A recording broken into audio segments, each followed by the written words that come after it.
একজন অন্যজনের পায়ের সাথে মিশিয়ে নামাজ পড়ে, তাতে তাদের দু পায়ের মাঝখানে এক হাত ফাঁক থাকে। ও তাতে তাদের নিজেদের দু পায়ের মাঝখানে এক হাত ফাঁক থাকে। আচ্ছা, এক হাত ফাঁক থাকবে কেন? সবাই যদি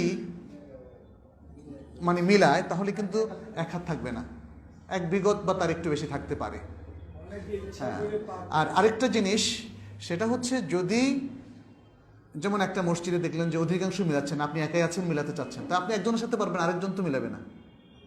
সেক্ষেত্রে আপনাকে যে কোনো মূল্যে মিলাতেই হবে, শরীয়ত কিন্তু সে অব্লিগেশনটা আমাদেরকে দেয়নি।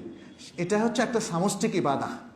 সমষ্টি যদি এই সিদ্ধান্ত না নেয় তাহলে একজন ব্যক্তি এটা আসলে পারে না। এরকম সমাজে অনেক কিছু দেখবেন, একজন ব্যক্তি অনেক কিছুই পারে না, একটা ইবাদতকে কমপ্লিট করতে পারে না। অতএব এই ব্যাপারে সচেতনতা ভালো, ইমামদেরকে বলা উচিত।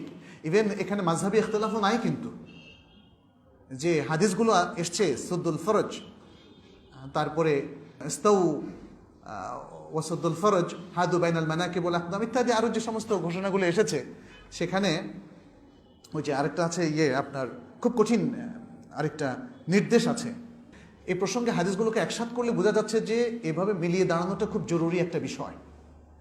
ইমাম সাহেবদেরকে সচেতন করলে আস্তে আস্তে এটা হবে, কিন্তু আমরা অনেক সময় সচেতন করি না, আর ইমাম সাহেবরা মনে করে এটা হচ্ছে শুধু আহলে হাদিসের আমল। এটা একটা মুশকিল হয়ে গেছে আমাদের সমাজে। হাদিস বা কোরআন কোনো একটা গ্রুপের নিজস্ব সম্পত্তি না, এটা মুসলমানদের সবার সম্পত্তি।